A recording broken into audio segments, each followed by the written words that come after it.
Hola, soy Pepe Pérez Rivera. Bienvenidos y bienvenidas a este espacio a Hombros de Gigantes. Desde aquí intentaremos abrir una ventana hacia la física y la química de secundaria. Si la propuesta te parece interesante, ánimo y vamos al lío.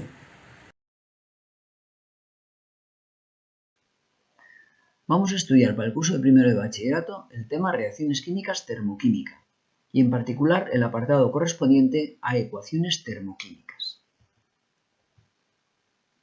Las ecuaciones termoquímicas son ecuaciones químicas en las cuales se especifica el valor de ΔH, nos da por tanto información de carácter térmico. Y lo más relevante es que tengamos en cuenta que las magnitudes termodinámicas son magnitudes molares, hacen referencia a cantidad por cada mol, habitualmente a energía por cada mol.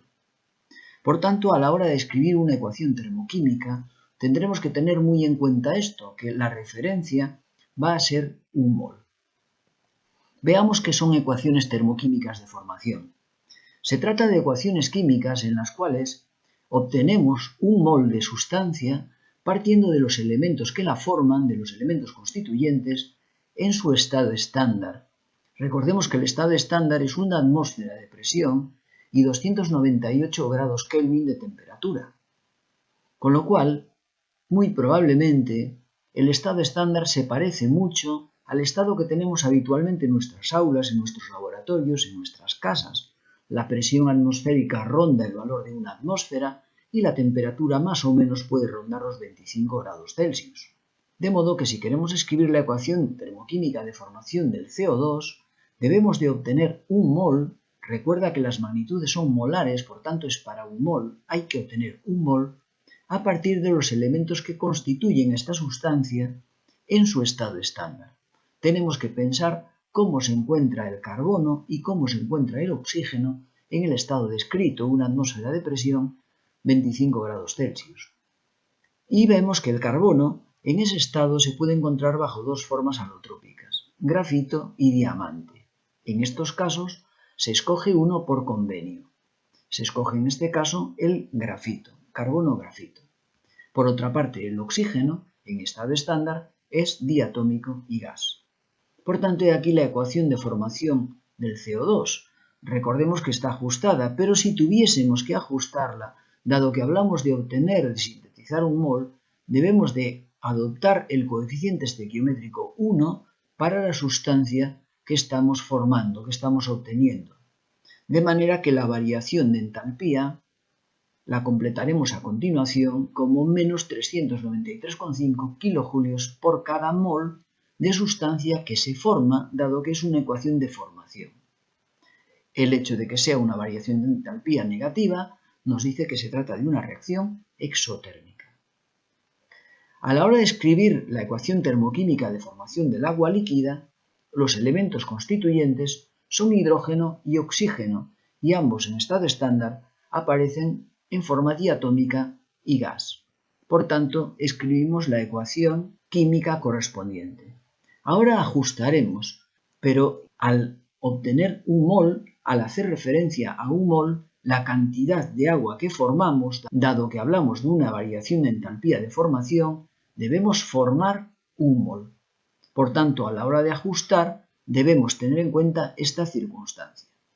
Tengamos presente que cuando operábamos en estequiometría, como nos interesaban relaciones de masa, nos daba igual multiplicar todos estos coeficientes por 2 para obtener una proporción 2, 1, 2. Pero cuando hablamos de termoquímica, dado que la delta H viene dada como kilojulios por cada mol de sustancia que formamos, necesariamente el ajuste estequiométrico debe llevar 1 en la cantidad de sustancia que obtenemos.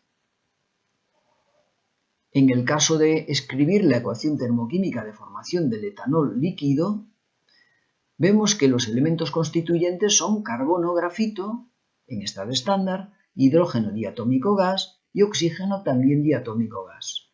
Ajustaremos de nuevo con el planteamiento que hicimos en cuanto a la estequiometría. Por tanto, el coeficiente estequiométrico de etanol debe ser 1, ajustamos de acuerdo con eso, 2 carbonos, 3 hidrógenos para tener los 6 que aparecen en total, 5 más 1, Recuerda que en compuestos orgánicos, cuando hay un grupo funcional representativo, mantenemos la entidad, como es este caso el grupo alcohol. Por eso separamos el hidrógeno que forma parte del grupo alcohol del resto de los que aparecen en el compuesto químico. Ajustamos el oxígeno, medio mol de oxígeno diatómico, y completamos la expresión como la delta H de formación del etanol. En los tres casos que hemos escogido, variaciones de entalpía negativas, reacciones exotérmicas. Veamos ahora un segundo tipo de ecuaciones termoquímicas muy habitual también en nuestros ejercicios, la variación de entalpía de combustión. Se trata de la combustión de un mol de sustancia que generalmente cuando se trata de compuestos orgánicos da lugar a agua y a CO2. El carbono se combina con el oxígeno para producir CO2, el hidrógeno se combina con el oxígeno para producir agua. De nuevo, no podemos perder de vista el hecho de que la magnitud hace referencia a un mol. Por tanto, si ahora hablamos de ecuación de combustión, vamos a quemar un mol. Antes hablábamos de ecuaciones termoquímicas de formación y formábamos un mol. Si ahora es de combustión, debemos quemar un mol. Por tanto, en el ajuste estequiométrico habrá que tener en cuenta que el coeficiente de la sustancia que quemamos debe ser 1. Completamos el ajuste y completamos a su vez la ecuación termoquímica añadiendo la variación de entalpía de combustión. Valor negativo, por tanto reacción exotérmica, que nos indica que por cada mol de sustancia que quemamos se desprenden, valor negativo, 1366,7 kilojulios. La variación de entalpía de combustión del metano obedecería de nuevo a la combustión de un mol. Ajustaríamos, por tanto, siendo el coeficiente estequiométrico del metano 1.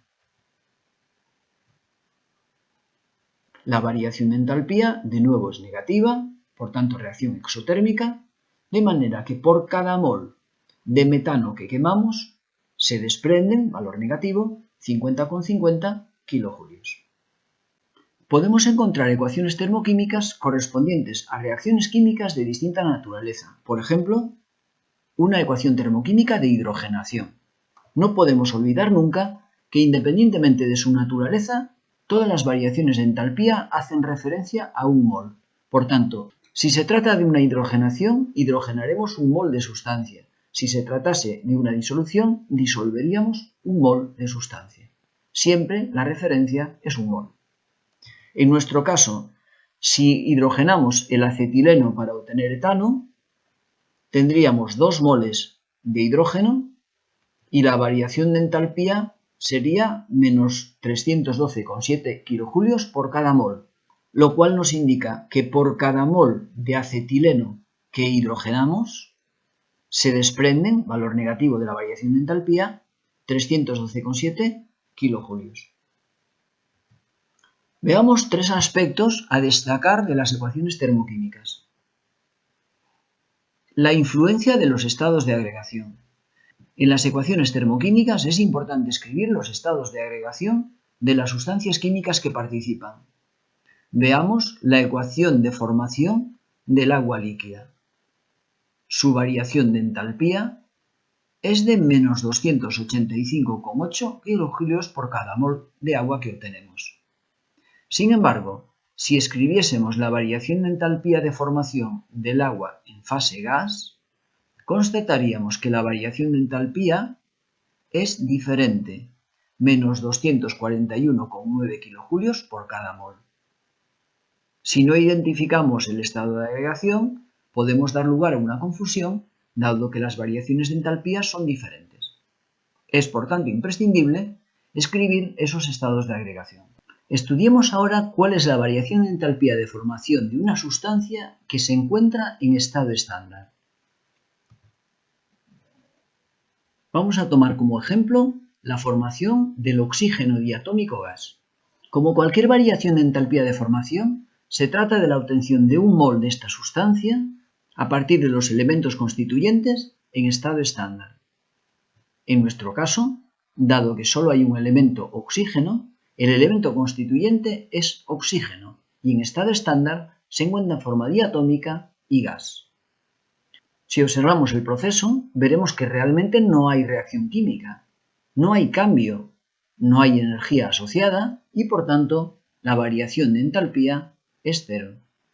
Generalizando para cualquier elemento en estado estándar, su variación de entalpía de formación es nula, dado que los reactivos son exactamente lo mismo, el propio elemento en su estado estándar.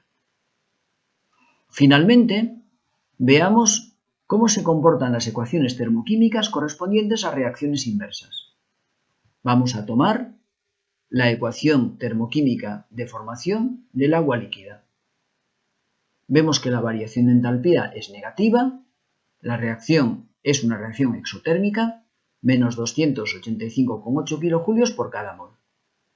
Si invertimos la reacción química, los enlaces que antes formábamos, ahora los rompemos. Los que antes rompíamos, ahora los formamos. Por tanto, ponemos en juego exactamente la misma energía, salvo que si antes se desprendía, ahora se absorbe y al revés. Con lo cual, cuando cambiamos reactivos por productos, productos por reactivos, invertimos la ecuación química y su variación de entalpía cambia de signo. Si antes era negativa reacción exotérmica, menos 285,8 kJ por cada mol, ahora el valor es el mismo, pero el carácter es endotérmico, por tanto su signo va a cambiar. Mismo valor absoluto, signo contrario, dado que el carácter cambia de exo a endotérmico. Veamos un sencillo ejemplo que ya apareció en un vídeo anterior, pero que nos sirve para refrescar las ideas. La variación de entalpía de combustión del etanol es delta H de combustión estándar igual a menos 1366,7 kJ/mol, reacción exotérmica. Razona si la reacción es exotérmica o endotérmica. Acabamos de dar la respuesta. Calcula el calor que se pone en juego cuando se queman 23 gramos de etanol y calcula la masa de etanol que debemos quemar si necesitamos disponer de 480 kJ. Como he dicho, el carácter de la reacción química lo observamos en el signo de la variación de entalpía, en este caso negativa, por tanto reacción exotérmica, se libera calor. Veamos a continuación el calor que se pone en juego cuando quemamos 23 gramos de etanol. Tengamos en cuenta que la referencia que tenemos para establecer la relación entre calor y cantidad de sustancia que reacciona o al revés es la variación de entalpía, que tiene un marcado carácter molar, kilojulios por cada mol. Por tanto, los 23 gramos de etanol tendremos que pasarlos a moles.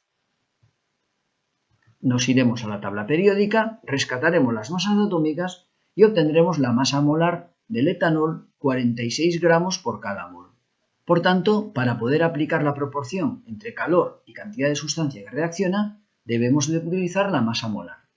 Un mol de etanol son 43 gramos de esta sustancia. Una vez que tenemos la proporción establecida, buscaremos la relación entre la energía y la cantidad de sustancia. La delta H nos dice que se desprende, en valor negativo, 1366,7 kJ por cada mol que reacciona. Con lo cual, aquí tenemos nuestra proporción. Cuando reacciona un mol, se liberan, se desprenden 1366,7 kJ. Una vez que simplificamos los moles, obtenemos la cantidad de calor que se libera cuando reaccionan los 23 gramos de etanol. Pero la proporción entre cantidad de calor que se libera y cantidad de sustancia que reacciona la podemos aplicar en sentido inverso. No solo para obtener calor a partir de cantidad de sustancia, sino para obtener cantidad de sustancia a partir de calor. En este sentido, el apartado B nos dice que calculemos la cantidad de etanol, la masa de etanol, que debemos quemar si necesitamos disponer de 480 kJ. Pues si se liberan 480 kJ, la proporción vuelve a ser la misma. Por cada mol de etanol que reacciona, se libera 1366,7 kJ. Aplicamos esa misma proporción. Observa que el factor de conversión, como ya sabemos por otra parte, se puede aplicar en distinto sentido. Energía en el numerador, cantidad de sustancia en el denominador, o bien, como en este caso, al revés. Como ahora tenemos kilojulios que queremos pasar a moles, los kilojulios van al denominador, cuando antes era al revés. Antes teníamos moles que queríamos pasar a kilojulios. Por tanto, para eliminar estos moles, iban los moles al denominador. A continuación, y teniendo en cuenta que nos piden la masa de etanol, pasaremos los moles a gramos con ayuda de la masa molar. Y la respuesta final del ejercicio, para disponer de esos 480 kilojulios, tenemos que quemar 16,16 gramos de etanol. Y es todo en esta ocasión. Si te pareció interesante la propuesta, nos vemos caminando entre la ciencia, como siempre, subidos a hombros de gigantes.